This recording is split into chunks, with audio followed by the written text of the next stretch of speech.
Alors, bonjour, bon matin, bon après-midi, bonne nuit. Des coups que tu auras le goût d'écouter pendant la nuit. Alors, on est maintenant rendu dans la quatrième capsule de ce chapitre 2. Alors, je t'amène à la page 46. Alors, à la page 46, tu as ce magnifique tableau. Alors, c'est pas moi qui vais vous expliquer ce tableau-là, c'est Jean-René, parce qu'il est présentement en train de l'expliquer au secondaire 2. Alors, c'est lui qui va vous expliquer ça. Là, vous allez remarquer que les écritures sont différentes, mais c'est exactement le même tableau. Évidemment, la page ici est différente. Vous, c'est à la page 46, alors qu'en secondaire 2, c'est à la page 36. Mais vous allez voir, c'est le même tableau, même explication, même chose. Alors, je vous laisse avec lui. Je continue après avec vous. Je t'amène tout de suite à la page 36. Et là, si tu remarques, j'ai déjà dessiné des choses avant même de commencer. Donc, je te demanderai de faire la même chose que moi. Donc, pour chacune des colonnes, tu vas aller te dessiner une petite table de valeurs. Donc, juste assez gros pour que tu sois capable d'écrire. Donc, X en haut, Y en bas. Place les rangs 0, 1, 2, 3. Puis, mets la vidéo sur pause. Puis, prends le temps de bien dessiner tes tables de valeurs. Puis, je continue ensuite avec toi. Alors, tu as eu le temps de dessiner tes tables de valeurs. Alors là, l'objectif aujourd'hui, c'est de parler de certaines catégories de nombres importantes en mathématiques et de les traiter algébriquement. Donc, c'est ça qui est peut-être un peu plus difficile, donc on va y aller bien tranquillement. Donc, il y a les nombres consécutifs pour commencer. Donc, si on était en classe, je te demanderais, est-ce que tu connais des nombres consécutifs? Consécutifs, ça veut dire des nombres qui se suivent. Donc là, peut-être que tu me nommerais 1, 2, 3, 10, 11, 12, 100, 101, 102. Hein, des trois nombres qui se suivent. On est capable d'en nommer une infinité de bonnes réponses. Mais là, l'objectif, c'est d'aller le nommer algébriquement. Donc, on va essayer de voir d'où ça sort tout ça. Donc, si je prends la suite des nombres consécutifs, ben, le premier nombre qu'on peut nommer dans les nombres naturels, ben, c'est 1. Donc, son suivant, il est automatiquement 1 de plus loin, donc ce serait 2. Et le troisième, ce serait 3. Le terme au rang 0 nous intéresse toujours pour trouver la règle. Donc, avant 1, ben, il y a 0. Donc, pour trouver la règle, en secondaire 1, tu écrivais ça comme ça. T est égal à la régularité. Donc, la régularité ici, elle est toujours de plus 1. Donc, ça augmente toujours de plus 1. Donc, 1, n, plus ce qu'on allait placer là, ici, c'était le terme au rang 0. Donc, là, ici, on a 0. Donc, la règle ici est égale à 1, n. Je vais effacer le petit truc. Donc, comme ça. Et bien là, tranquillement, pas vite, on va arriver avec les x et les y. Ça va être plus intéressant pour nous avec les x. C'est souvent un réflexe qu'on a. Donc, on écrit y est égal à 1x. Donc, la règle, ici, elle est toute simple à trouver dans une table de valeurs. Et quand toi, tu vas devoir parler des nombres consécutifs, bien, le premier nombre que tu vas écrire, on va l'appeler 1x, donc juste x. Tout simplement. Le deuxième nombre, si tu vas parler d'un nombre qui suit le nombre x, bien, on l'a vu dans la table de valeurs, hein, ils se suivent les nombres. Qu'est-ce qui se passe à chaque fois qu'on avance de 1? Ça augmente de 1. Donc, on va faire la même chose. Le nombre qui va suivre, bien, ça va être x plus 1. Puis, si jamais on en a un troisième, qu'on veut parler d'un prochain nombre, bien, ça va devenir x plus 2. Donc, si toi, on te parle des nombres consécutifs, algébriquement, bien, il va falloir que tu penses à x, x plus 1 et x plus 2. Donc, il y a deux façons pour toi de comprendre ça. Soit tu comprends d'où ça sort dans la table de valeurs, puis tu sais de quoi on parle. Si c'est un peu flou tout ça pour toi, tu vas voir avec les prochains, bien, tu peux retenir par cœur le nom des nombres consécutifs, x, x plus 1, x plus 2. Tu as deux choix. Donc, je t'allais tout de suite avec les nombres pairs. Donc, les nombres pairs, est-ce que tu saurais m'en nommer? Donc, les nombres pairs, ben, 2, 4, 6, 10, 12, 14. Hein? Des nombres pairs, toujours des nombres qui sont divisibles par 2. Donc, si on va écrire la suite des nombres pairs, le premier nombre pair, c'est 2. Donc, j'écris ça en dessous de 1 parce que c'est le premier nombre. Ensuite, ce serait 4 et ce serait 6. Et qu'est-ce qu'on aurait au rang 0? Qu'est-ce qu'il y aurait avant 2? Il y aurait 0. Donc, même chose qu'ici, on trouve la règle, t est égal à, ici, la régularité est de 2 et ça commence à 0. Donc, 2n plus 0. Et je te l'écris en y, y est égal à 2x. Le plus 0, je n'ai pas besoin de l'écrire. Donc, quand on va parler des nombres pairs, puisque ce sont toujours des multiples de 2, c'est pour ça qu'il y a un 2 qui se retrouve comme coefficient devant le x. Donc, si toi, tu as besoin de me parler de nombres pairs, donc le premier nombre pair que tu vas pouvoir dire, ça va être 2x. Là, maintenant, je te laisse réfléchir un peu. Le deuxième nombre, après 2x, il va-tu avoir 2x plus 1? Est-ce que la régularité est toujours de 1 ici? Ah non, elle est de 2. Donc, ici, on va écrire 2x plus 2. Et finalement, le troisième nombre, on va écrire 2x plus 4. Voilà. Donc, encore là, tu as deux choix. Soit tu comprends d'où sort la suite 2x, ou tu apprends par cœur les trois nombres, 2x, 2x plus 2, 2x plus 4. Ici, le 2 devant le x, c'est pour nous dire que les nombres pairs sont toujours, il y a un écart de 2 entre chacun. Et même chose ici, là, on voit le plus 2, le plus 4. Si on veut partir un peu plus loin, on a besoin de prendre les multiples de 2. Les nombres impairs maintenant. Les nombres impairs sont un petit peu plus spéciaux. Donc là, on commence à comprendre comment ça fonctionne. Donc les nombres impairs, le premier nombre impair, ce serait 1. Donc 1, 3, 5. Et qu'est-ce qu'il faudrait que je mette au terme au rang 0? Donc là, si on va, on fait 5 moins 2, ça donne 3. 3 moins 2, ça donne 1. 1 moins 2, on arriverait dans les nombres négatifs, on aurait moins 1. Donc, c'est ça qui est spécial dans la suite des nombres impairs. Donc, si j'essaie de trouver sa règle, t est égal à la régularité de 2, donc 2n, et le terme au rang 0, moins 1. Je te laisse ça en x. Donc, y est égal à 2x moins 1. Donc, le premier nombre que tu aurais à nommer, ce serait 2x moins 1. Et c'est là que c'est un peu plus difficile. Donc, si tu étais en classe, je te le demanderais, qu'est-ce que tu penses qu'il va y avoir comme prochain nombre? Donc là, tu as vu ici, c'était x, x, x, 2x, 2x, 2x. Donc ici, 2x, 2x encore. Pour le troisième nombre aussi, ça va être 2x. Puis qu'est-ce qu'on va les placer? Là, on avait moins 1, on va avoir plus 1 et plus 3. Donc ça, c'est par définition, les nombres impairs, ça s'appelle comme ça, c'est la suite des nombres impairs. Et là, maintenant, on ne se fera pas 1000 exemples, mais là, ici, les nombres pairs et les nombres impairs, ce sont des multiples de 2. Il y a toujours un écart de 2 entre chaque, mais on peut aller faire des multiples de n'importe quoi. Donc, par exemple, aujourd'hui, je prends des multiples de 7. On pourrait faire des multiples de 5. Je te le demanderai en classe de me nommer les choses si c'est des multiples de 5, des multiples de 3. On essaie de faire la même chose. Donc, des multiples de 7. Donc, je remplis ma table de valeurs. Donc, multiple de 7, ça veut dire compter par 7. Donc, le premier, ce serait 7. Je fais plus 7, j'arrive à 14. Je fais plus 7 encore, j'arrive à 21. Qu'est-ce qu'il faut que je mette au rang 0? Qu'est-ce qu'il y aurait avant 7? Ce serait 0. Donc, je trouve sa règle. T est égal à la régularité toujours de 7, donc 7n, plus au rang 0, il y a 0. Donc, la règle se trouve assez facilement. Donc, ici, si je le mets en x, donc on aurait y est égal à 7x. Et là, maintenant, ben, ce serait de parler des trois premiers nombres. Donc, le premier. As-tu une idée?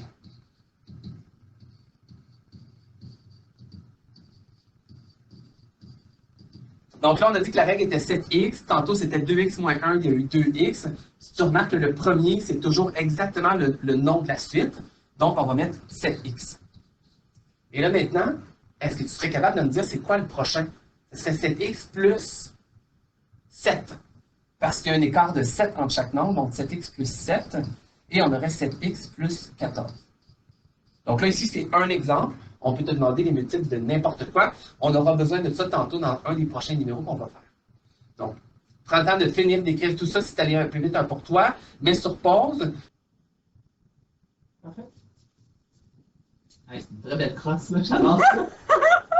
On a dû faire ça avant. C'est les niveaux, d'après moi, là, on aurait pu faire ça Oui, aussi. les niveaux, on a pu faire ça. Ouais. Bon. Alors, maintenant que Jean-René a bien expliqué là, le tableau en dessous, et j'espère que tu as bien compris, sinon, bien évidemment, mets sur pause, lève ta main, je vais aller te voir. Sinon, je t'amène à l'exemple qui est juste au-dessus du tableau, où justement, dans cet exemple-là, on utilise ce que tu viens de voir. Donc, on va faire un lien entre les deux pour être certain et certaine que tu es capable de faire des problèmes avec ces nombres-là. Alors, je lis avec toi. On a ce que tu dois faire, trouver 3 nombres impairs consécutifs. Et après ça, on te donne plein d'informations. Alors, on dit le quadruple du premier additionné au triple du second donne 8 de moins que le quintuple du plus grand. Alors là, c'est beaucoup d'informations. Alors évidemment, tu peux tout décortiquer ça pour t'aider. Avant de décortiquer ça, la chose que tu as à faire, c'est ta première étape, hein, tes inconnus. Alors, toutes les informations, ce sera pour les inconnus. Alors, on va d'abord les nommer, ces inconnus-là. Et là, pour me laisser un peu plus d'espace, je vais aller cacher ça, parce que sinon, moi, je vais manquer d'espace pour t'expliquer. Évidemment, toi, dans ton cahier, tu peux écrire plus petit, donc tu n'as pas besoin de faire ça, pour te laisser plus d'espace. Alors, on me dit de trouver 3 nombres impairs consécutifs. Alors ça, ben, ce sont mes inconnus. Alors, la première étape. Alors là, tu as vu dans le tableau en bas que les 3 nombres impairs consécutifs, c'était quoi? Le premier, c'est 2x moins 1. Donc, tu peux écrire que 2x moins 1, ça sera le premier nombre impair que je devrais trouver. Ensuite, dans le tableau toujours, tu as vu que le deuxième nombre, c'était quoi? C'était 2x plus 1. Donc, ce sera le deuxième nombre impair que je devrais trouver. Et finalement, le troisième que tu as vu, c'était 2x plus 3.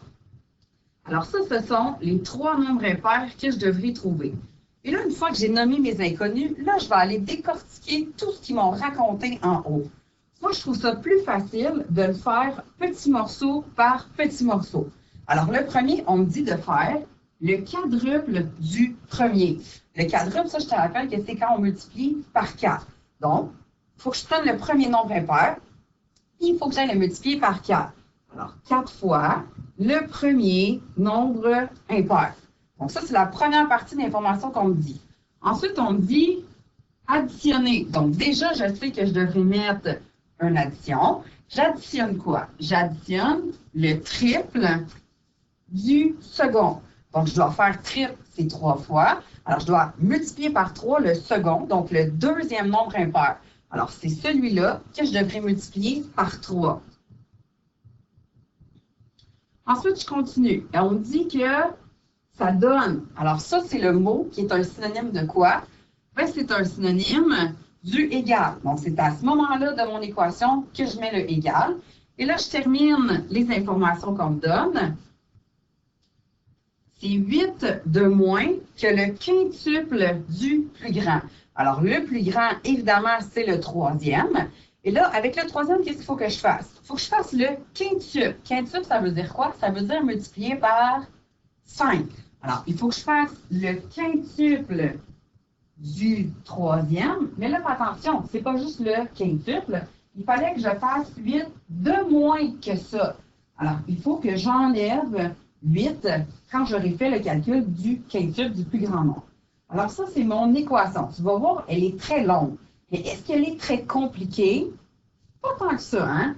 Alors, on va aller la calculer maintenant pour être capable, après ça, de répondre à la question.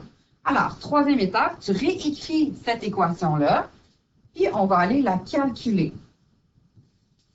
La première chose qu'on va faire pour la calculer, bien, tu vas remarquer qu'il y a beaucoup de parenthèses, et devant chacune des parenthèses, il y a un chiffre. Alors, quand il y a un chiffre en avant d'une parenthèse, je te rappelle que c'est quand on distribue. Alors, on va distribuer dans chacune des parenthèses, on va distribuer là, la multiplication qui est en avant. Alors, je commence ici. Ça va faire 8x moins 4. La deuxième, 6x plus 3. Et de l'autre côté du symbole égal, là, bien, n'oubliez pas, hein, qu'après avoir fait la distribution, bien, il y avait un petit moins 8, là, oubliez-le pas, lui, de le réécrire. Maintenant, une fois que j'ai fait ça, bien, je peux regrouper des termes semblables hein, là-dedans. Alors, le 8x, je peux le regrouper avec le 6x, ça va faire 14. Le moins 4, je peux le regrouper avec le 3, ça fait moins 1. Puis de l'autre côté aussi, je peux regrouper des choses. Alors, pas le x parce que lui est écrit seul, mais j'ai deux termes constants ici que je peux regrouper ensemble. Et là, rendu là, on est rendu à une équation niveau 2. Hein? Donc déjà, là, c'est moins pire. On en a moins à écrire. Alors, je calcule. J'enlève d'abord le 10. Encore une fois, n'oubliez pas, vous pouvez commencer par autre chose. Moi, j'ai décidé de commencer par celui-là. Je vais juste, encore une fois, remettre un rectangle pour enlever en dessous parce que sinon, je vais manquer d'espace. Voilà. Donc, une fois que je suis rendue là, bien là, je regroupe les termes qui sont encore semblables. Donc, le plus 1 pour envoyer avec le 7. Et finalement, la division. Alors là, j'obtiens un x qui vaut 2. Et là, faites attention, parce que le x qui vaut 2, ça ne représente aucun de mes inconnus. Hein? Parce que mes inconnus, il n'y a personne que j'ai nommé x. Alors là, je ne suis pas encore en train de répondre à la question. Par contre, je me suis aidée pour les trouver. Avant d'aller les trouver, on va faire la quatrième étape. Je te rappelle que la quatrième étape, eh bien, tu repars de ton équation. Et cette fois-ci, au lieu d'utiliser la variable x, tu vas utiliser ce que tu as trouvé. Hein? Alors, quand on a fait le calcul, nous, ce qu'on a trouvé, c'est que le x valait 2. Alors, je vais remplacer tous les x par 2. Donc, 4. Oups. Alors ici, on remplace le x. Même chose, je vais la réécrire un petit peu plus bas, sinon je vais vous cacher. Alors, on multiplie. Ensuite, le deuxième morceau, c'était le triple. Donc, encore une fois, on va remplacer le x par 2. Et finalement, de l'autre côté du égal, on avait le 15 sub. Donc, encore une fois, on remplace le x par 2.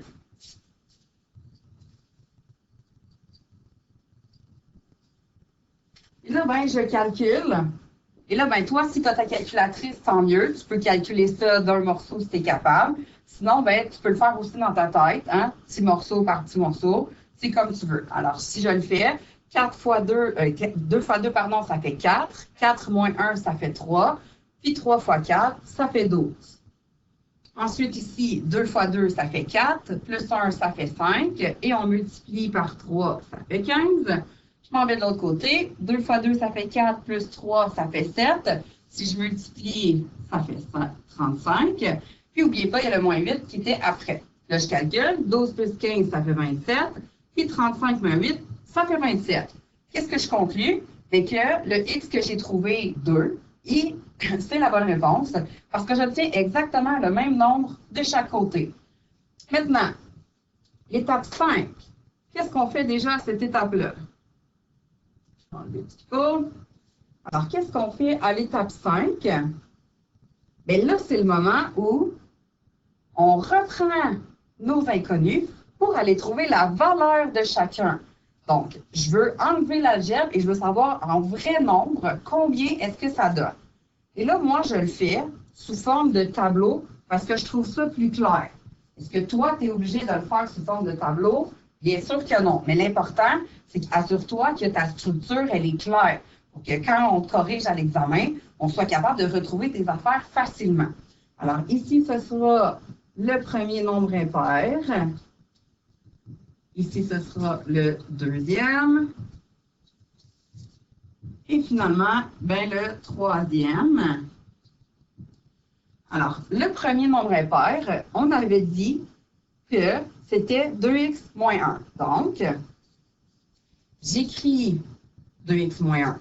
Et là, comment je fais pour savoir sa véritable valeur? Bien, je vais remplacer le x par 2 parce que c'est ce que j'ai trouvé. Alors, si je remplace le x par 2, eh bien, ça donne 3. 2 fois 2, 4, moins 1, ça fait 3. Donc, le premier nombre impair que je cherchais, c'était le nombre 3, ou le chiffre 3, en fait. Je m'en vais faire la même chose avec le deuxième. La deuxième inconnue, si tu te rappelles, tu peux revérifier en haut de ta page, c'était 2x plus 1. Alors, je vais remplacer encore une fois le x par 2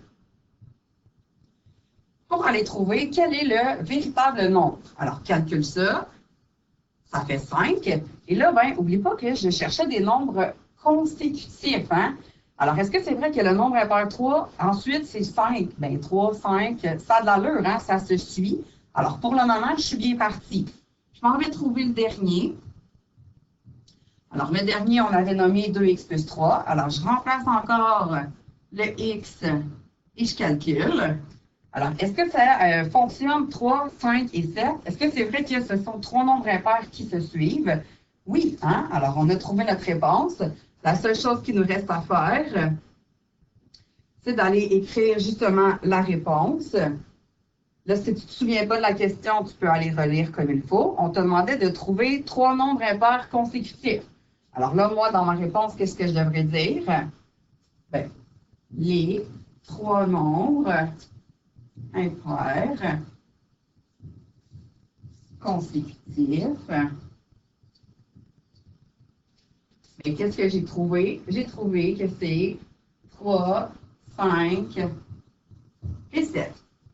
Alors, tout ce que vous avez vu dans le tableau en bas, que ce soit des nombres impairs, des nombres pairs, peu importe, ce sera toujours un peu le même principe. Là, dans celui-là, on vous a parlé de 3 nombres impairs. Mais ça se peut que dans un problème, il y en ait juste 2. Ça se peut qu'il y en ait 4. Ça va dépendre des problèmes. Et au moins, vous avez la structure, là, comment faire ce genre de problème-là. Maintenant que tu es censé avoir compris ça, sinon, hein, oublie pas, levez votre main, on va aller vous. Alors, voilà comment on fait les 6 étapes à partir des informations que vous aviez fait, là, en fait, que Jean-René vous avait montré dans le tableau. Alors, je vous rappelle là, que les nombres impairs, les nombres pairs, ça arrive souvent qu'il y a des questions avec ça. Évidemment, soit tu as compris la logique de comment ça fonctionne, ou bien tu les as appris par cœur, un ou l'autre, ça t'appartient. Mais n'oubliez pas ce genre de problème-là, parce que je vous le dis, ça revient quand même assez souvent. Alors voilà, c'est ce qui termine cette capsule. Je te souhaite bonne chance. Termine tous les numéros qu'il y a à faire dans les notes de cours. On vous met les solutions à la fin de la capsule, comme d'habitude. Bonne journée!